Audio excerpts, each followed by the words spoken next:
To beat your competition, you need to do more than work out. You need to outwork them.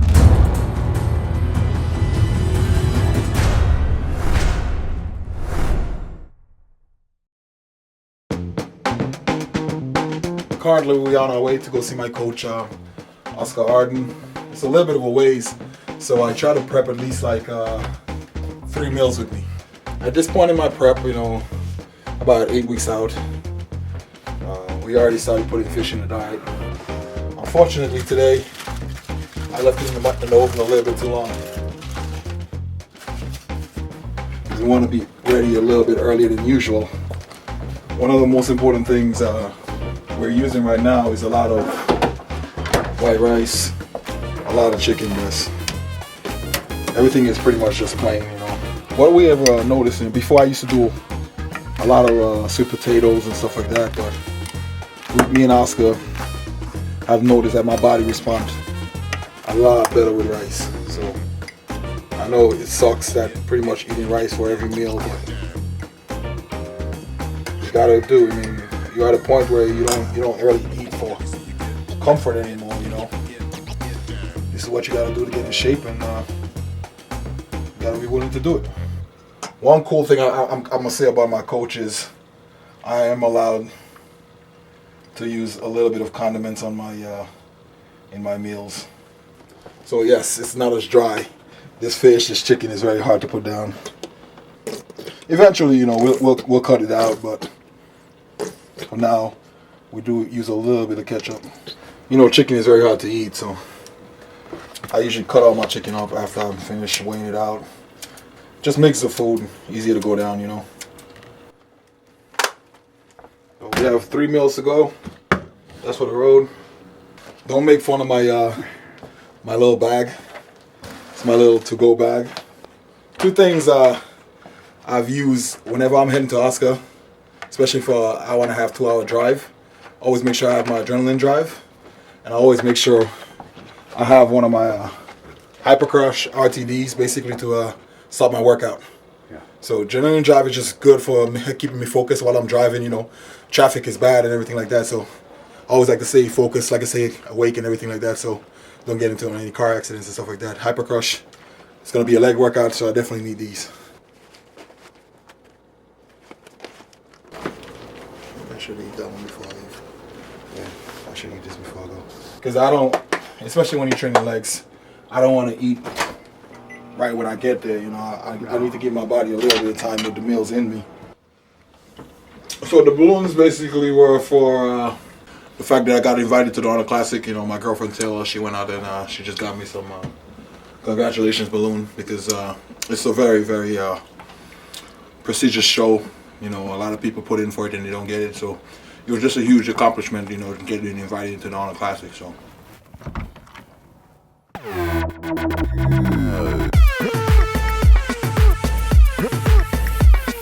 I went out to the whole Kuwait, worked with the camel crew and everything like that. I came back to the US.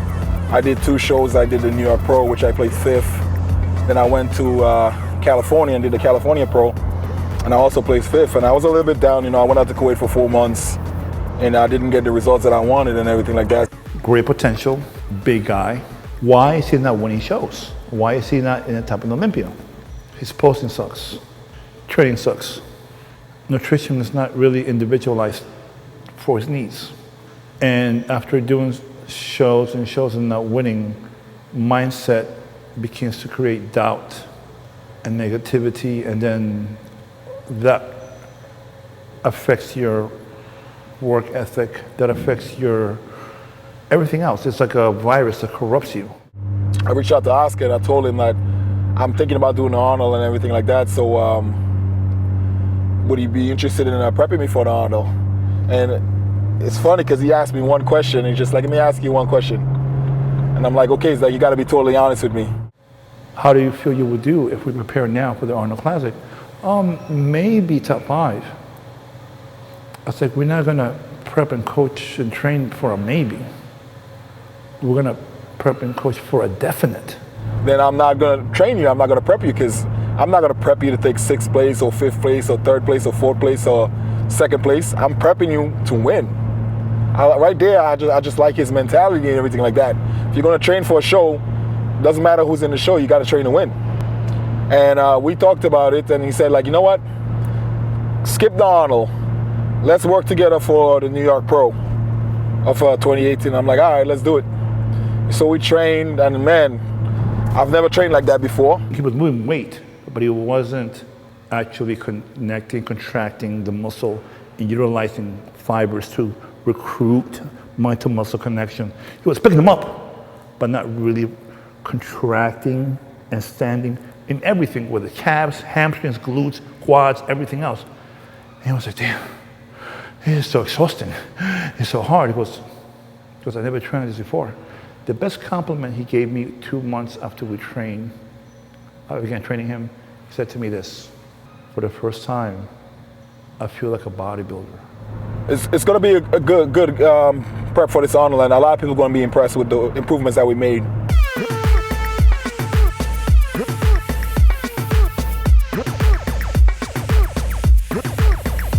Right about that time right now, I'm getting a little bit nervous. With Oscar, no workouts are the same. So last week we might do a leg workout, and like, yeah, I'm like, okay, this shit was so hard. And then this week it's a totally different workout. So you never know what to expect. So I get a little nervous sometimes, I'm not gonna lie, because I'm like, what the hell he's gonna cook up next, you know? He's like a chef, you know, with like unlimited recipes. 1, easy. 2.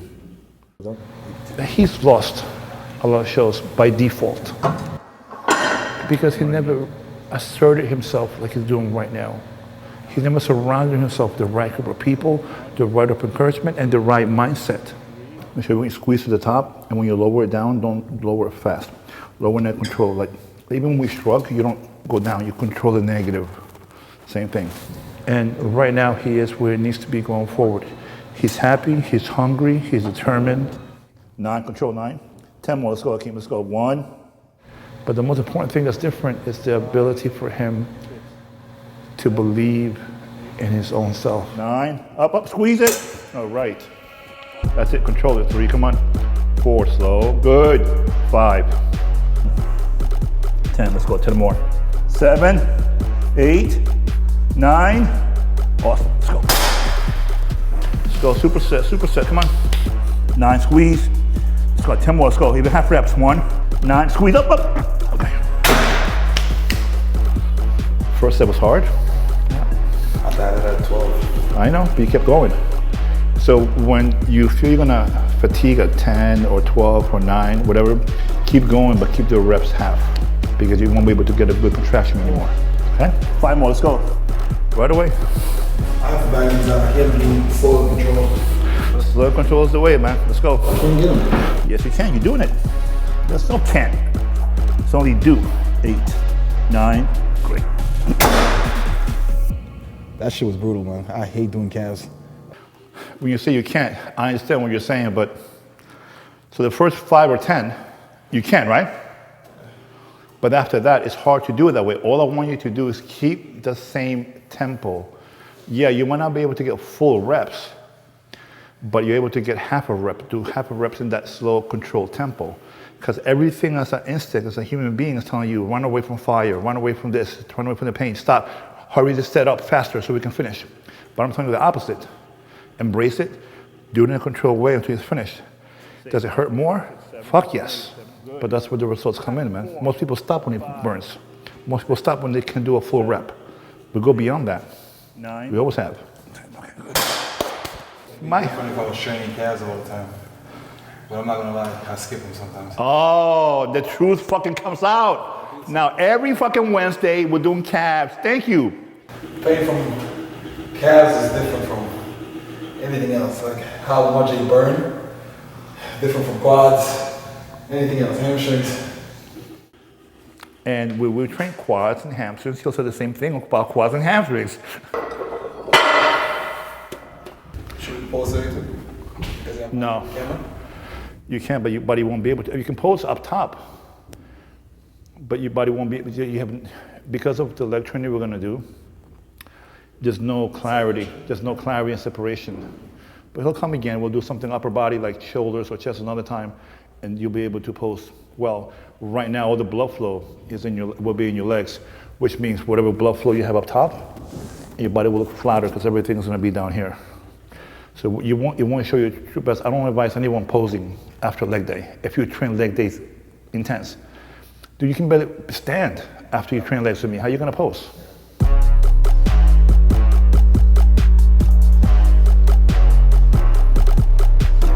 One, that's it. Easy, 2, control, 3.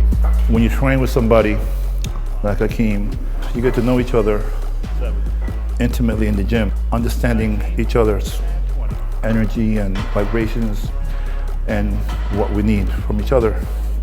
And it's like actually having a dance based on his performance, based on his feedback. And the feedback doesn't have to be verbal. It's just the way he's doing it, contractions and everything. I'll increase or decrease the weight. Even if you might not see a lot of interaction of words, it's a knowing, and that knowing is created through weeks of months of working together. It becomes more like meditative, organic, in the moment. Last set after that would be under 15. And 15 or 20 here with 30 reps, your favorite. Me and him are in the same goal or the same plane of thinking. And I'm not gonna put something that is beyond his realm of doing. I wanna make sure that every training session is productive, optimal, reinforcing, and leaving the gym like, damn, that was the best session I ever had in my whole life. And if you do that every time, and you have someone that can bring that out of you, the chemistry is great. Lock it in.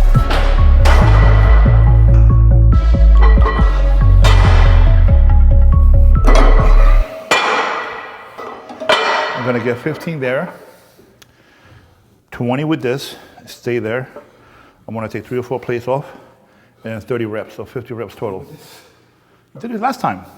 The last time I was on fish, man. It's called pizza power, dude. You had pizza yesterday, right?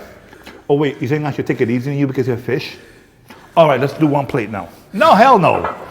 Come on. Why are we doing this? To be the best in the world. Your diet changed. You have more fish, so it's leaner, you drop a little more weight. It's harder. But this is where you push the most. If it was easy like that, everybody would be doing it. If it was steak every meal, chicken every meal, you have the strength to do it. Discipline is doing within when you are without. So you may be without certain things. Can you push it? Yes. If somebody had your mother with a gun to her head and said, okay, you must do 20 with this weight and then drop it to 3 more plates off and do 30, you would do it with no problem. I think she'd probably die. Yeah, okay, right. Maybe, how about Taylor? She would definitely die. That's fucked up. Oh my God. He never had anyone to train him in the gym and to truly believe in him and nurture his goals. You know, when he turned pro, he didn't do well, even though he thought the world was gonna be open up. And then when he came to me, he was a little broken emotionally, and it took time to put this together again.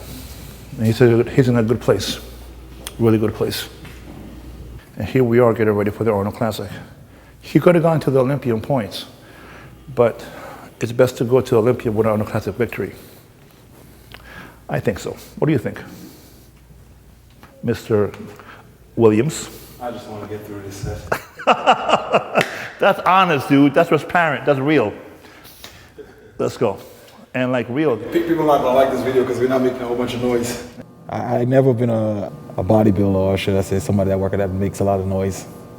I tend to just hold it in and focus on getting the sets, get reps in and stuff like that. You've always been that way? Yeah, I've always been that way. We train like monks in here, man. We train like monks. I like that. Meditative monks. Let's go. 15. 15, 20, and 30. Let's go. 1, all the way up. What is this, man? Up, up. 2, good. Come on, up. 3, let's go. Up, squeeze. 4, control. 4. Go up, up, up. 9. Let's go. 5 more. Up. 1. Let's go. Need 20. Rep by rep. Now stop. 5, 6, 7, 8, 9, 10. Let's go. 5, 6, 7, 8, 9. Awesome.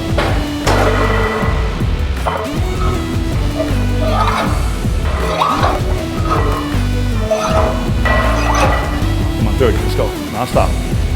Let's go. Come on. Stay strong, team. Come on. Let's go. 1. Good. 2, 3. All I ever want in an athlete is someone that believes in themselves, believes in us. Let's go. 10. Let's go. 1. And also be a willing participant. When I have a willing participant that give me 110% with my knowledge and wisdom, we can create magic. And that's what we're about to do. 3. Let's go. 4, 5. 5 more. 1, 2, 3, 4. Good.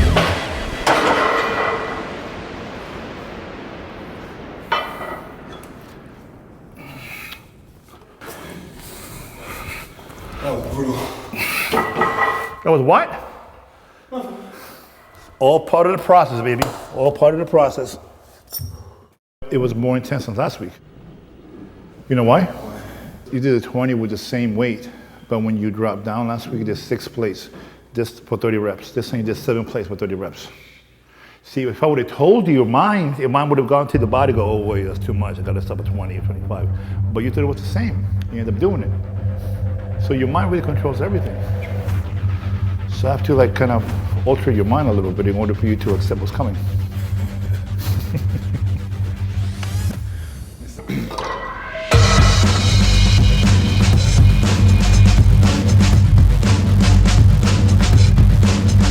So you ever train legs this hard? Why not? You didn't think it was possible?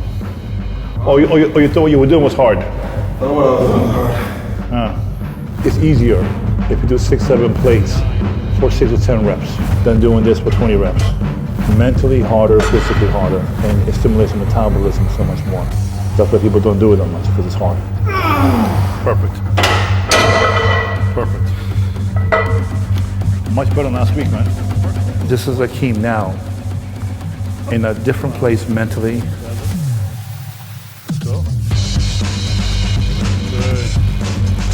And to me, what I genuinely see, I see the future in the sport and him, in his mindset, in his demeanor, and the way he behaves. Someone that you want to carry the torch in the sport of bodybuilding, like V. Haney did back in the day. 3 more sets. Remember, resting 30 seconds when I'm not adding weight. So the intensity is based on the minimal amount of rest between sets. There's a lot of ways to measure intensity, add more weight, or rest less between sets with the same weight. Up, squeeze. 1, 2 more. Contract. Come on, more. Squeeze and control negative. Mind to muscle connection. 2. Visualize your hamstring stretching. Come on, visualize and see it in your mind's eye. Let's go. There we go. Come on. That's it. Much better. Good. 8. Come on. 2. 3 more. 10. Let's go. Front more. 1, 2, 3, 4, and a full rep. Up, and slow negative. Slow.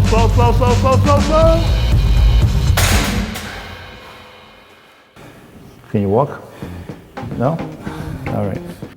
The workout was so intense, especially with the superset between the leg press and the leg extension, that my quads was pretty much done after we finished a hack squat, so there was no point in going and doing lunges, you know. It's a huge commitment, you know. I don't think a lot of people would do this, you know, driving for 2 hours. And that's just not 2 hours going, you know, 2 hours going and 2 hours coming back home. So literally I'm pretty much on the road for like almost 4 hours a day. If you love what you do, then, you know, you should have no quarrels or complaints about doing it, you know. If this is your passion and this is what you love doing, there should be no complaints about doing it, you know. At the end of the day, I'm blessed enough to do what I really love doing, you know, and a lot of people can't say that, you know. A lot of people are stuck in jobs where they are miserable and stuff like that, and I'm doing what I love to do and getting paid for it at the same time, so definitely blessed to be doing this, you know.